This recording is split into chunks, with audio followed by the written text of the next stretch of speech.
자, 중이 여러분 반갑습니다. 오늘도 선생님이 연립 방정식의 풀이에 대한 내용 개념 설명을 하려고 합니다. 밖에 날씨가 너무 좋고 날씨도 너무 따뜻하고 조금 덥다 그죠? 그래서 요즘 같은 날씨에는 친구들 감기 조심해야 됩니다. 여러분들 감기 조심하고요. 오늘도 선생님이 가능하면 짧고 그리고 듣기 편하게 설명해 볼 테니까 개념 정리 잘 정리해서 우리 친구 수업 시간에 그리고 여러분들 거로 잘 만드는 그런 과정을 꼭 해두길 바랍니다. 아셨죠? 자, 수업 시작합니다. 자, 연립방정식 오늘 세 번째 시간입니다. 세 번째 시간에는 선생님이 큰 제목 3개를 들고 와봤는데 복잡한 연립방정식의 풀이, 그 다음에 A와 B와 C가 같은 꼴의 방정식의 풀이, 그 다음에 해가 특수한 연립방정식의 풀이, 이렇게 3개를 들고 와봤습니다.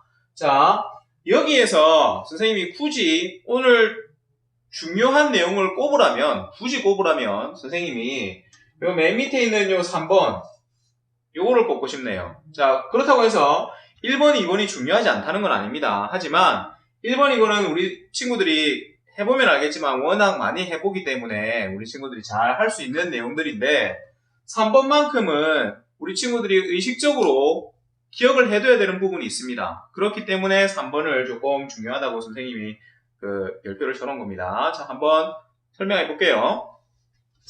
복잡한 연립방정식의 풀이 같은 경우에는 3가지 경우가 있습니다. 처음에는 가로가 있는 경우에는 분배의 법칙을 이용해서 가로를 풀고 동료한끼리 정리를 하면 됩니다. 자, 예를 한번 들어서 이런 문제가 있다 그죠? 아직 이 문제를 못 푸는 친구는 없기에 선생님이 요 내용을 예제를 들은 겁니다. 자, 한번 보세요.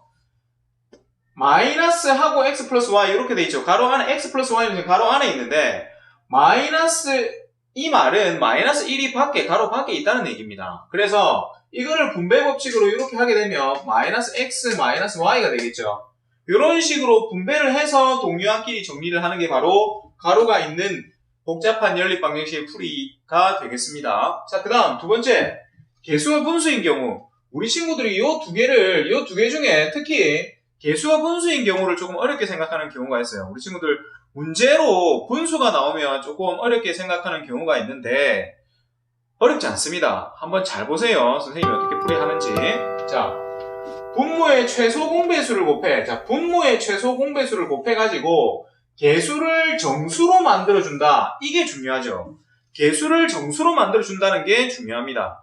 분모의 최소 공배수를 곱해서 개수를 정수로 만들어주는 겁니다. 정수로. 자, 그렇다면 어떻게 하는지 한번 보세요. 이것도. 자, 2분의 x 마이너스 4분의 y는 2라는 식이 있습니다. 이거를 어떻게 하느냐.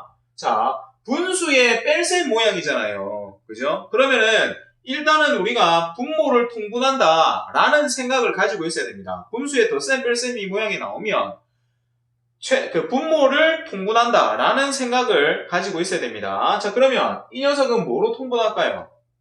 4로 통분하면 되죠. 4. 그러면 여기는 분자 분모에다가 2를 곱하지만 여기는 아무것도 안 곱해도 됩니다. 그죠? 그 다음에 여기에서 많이 틀리는데 우리 친구들 여기에 이 녀석은 분수로 표현이 안 돼 있다고 이걸 그냥 그대로 쓰는 친구들이 있어요. 그러면 절대 안 되겠죠. 여기에는 최소 공배수인 4를 곱해줘야 되는 겁니다. 알겠습니까? 그래서 얘네들을 모든 항을 다 정수화 시켜야 되는 겁니다. 아셨죠? 자, 그렇다면 한번 봅시다. 이 녀석은 2x가 되죠.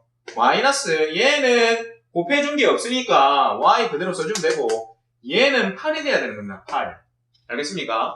이렇게 정수화 시켜서 계산해주면 되는 게 바로 개수가 분수인 경우였고요. 그 다음 마지막으로 개수가 소수인 경우, 이거는 분수인 경우보다는 우리 친구들이 조금 쉬워하던데 그래도 종종 실수가 나오는 부분이 바로 이 부분입니다. 자, 한번 봅시다. 개수가 소수인 경우는 10의 거듭제곱을 곱해서 개수를, 이것도 마찬가지죠. 이것도 개수를 정수로 고쳐서 정리를 한다. 예를 들어 볼게요. 0.03x 플러스 y는 0.07x다. 이런 문제가 있을 때에 여기에 모든 항에다가 얼마를 곱해줘야 됩니까? 소수 두 자리니까 100을 곱해줘야 되겠죠. 그러면 여기는 100 안 곱해주시면 됩니까? 아까 우리 여기서도 이 녀석을 최소 공배수를 곱해줬죠. 여기도 마찬가지입니다. 모든 항에다가 다 100을 곱해줘야 되는 겁니다. 아셨죠? 그러면 이 녀석은 3x 플러스 100y는 7 이렇게 식이 되겠죠, 그죠? 요렇게 식이 돼서 이거를 동료한끼리 계산하고 해서 복잡한 식의 연립 방정식을 풀면 되는 겁니다. 연립 방정식을 푼다라는 뜻을 모르는 친구들은 없죠?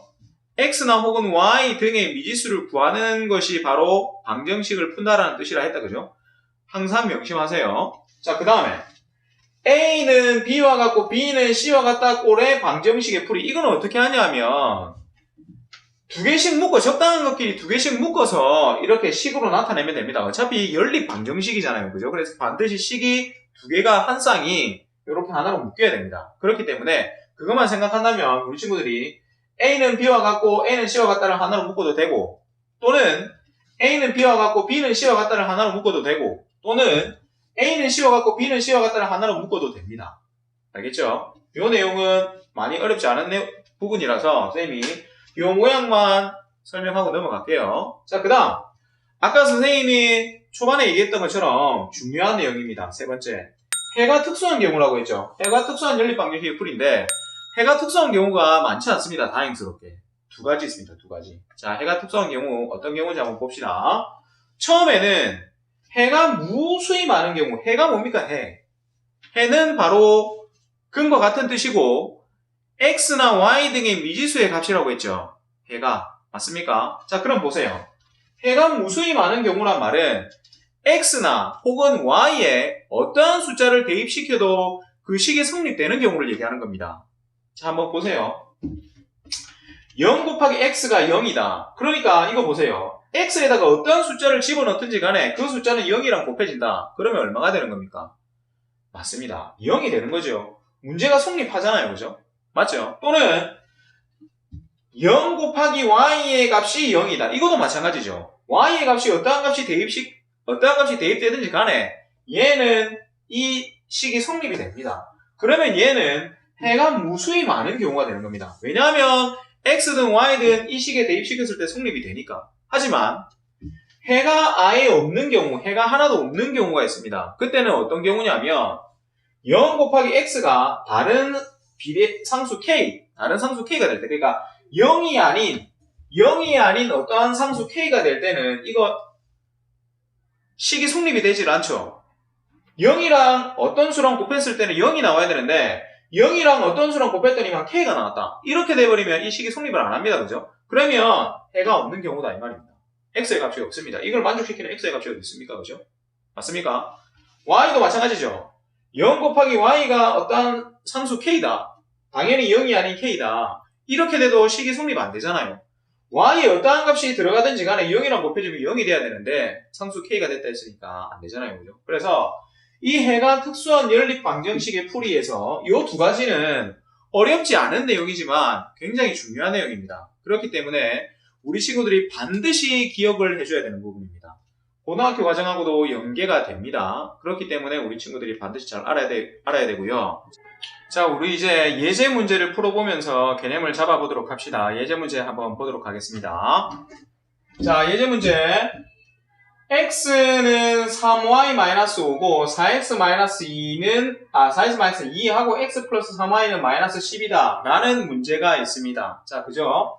자, 그럼 이거를 우리가 지난 시간에 배웠던 대입법을 이용해서 풀 수 있겠죠. 왜냐하면 1번식이 x에 관해서 나타내져 있잖아요. 그죠? 그래서 2번식에다가 이 식을 대입시켜서 한번 풀어봅시다. 자, 그러면 2번식에다가 x식을 대입시킬게요. 자, 그러면 4하고 3y 마이너스 5 마이너스 2하고 여기 x에다가 3y 마이너스 5를 집어넣으면 6y 마이너스 5가 되죠. 이 가로 안은. 그래서 바로 적을게요. 6y 마이너스 5라고. 이게 마이너스 10이 되는 겁니다. 맞습니까? 자, 그럼 이제 분배 법칙을 해서 한번 적어볼게요. 12y 마이너스 20 마이너스 12y 플러스 10은 마이너스 10 이렇게 되죠. 자, 근데 한번 보세요. 12y와 마이너스 12y에 대해서 이게 소거가 되죠. 소거가 되면서 좌변은 얼마가 됩니까? 마이너스 20 플러스 10 되니까 어떻게 돼요? 좌변은 마이너스 10 되죠. 우변에 마이너스 10이 있죠. 그러니까 이 녀석은 좌변과 우변이 같다. 성립됩니까? 안 됩니까? 이거 당연히 성립되죠. 그렇기 때문에 이 녀석은 바로 해가 무수히 많다라고 해야 되는 겁니다. 여기에서 y가 소거된다고 해서 해가 없는 게 아닙니다. 우리 친구들 잘 명심하세요. 지금 여기에서 양변이 지금 성립하지 않습니까? 마이너스 10과 마이너스 10이 같다. 맞죠? 그러면 이거는 해가 무수히 많은 게 됩니다. 해가 무수히 많다. 해가 무수히 많다. 아까 선생님이 설명할 때 얘기했죠. 뭐냐면은 해가 무수히 많은 경우에는 식이 성립이 되는 겁니다. 식이 성립이 돼. 지금 이렇게 식이 성립이 되잖아요. 그죠? 그래서 해가 무수히 많다라고 해야 되는 겁니다. 아셨죠? 자, 여기까지 우리 중2 여러분들 연립방정식의 풀이 세 번째 개념 정리 시간이었습니다. 자, 우리 친구들 매일매일 공부하는 습관을 들이는 게 중요하거든요. 앞으로 이제 우리 친구들 중3, 이제 고등학생이 되는데 중3을 거쳐서 고등학생이 되기 전에 우리 친구들 공부하는 습관을 미리 만들어 두는 게 중요합니다. 그러니까 또 우리 친구들 조금 선생님 동영상 보면서 공부를 조금 하는 시간을 가졌으면 좋겠습니다. 잔소리해서 미안하고요. 다음 영상에서 뵙겠습니다.